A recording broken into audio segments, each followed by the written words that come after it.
tetap berhati-hati jika kita bekerja di kapal.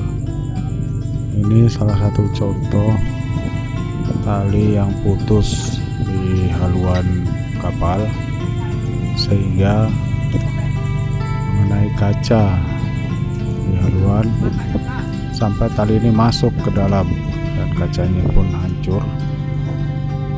Lantai pun banyak berceceran darah ini, dan ada teman kita yang terluka.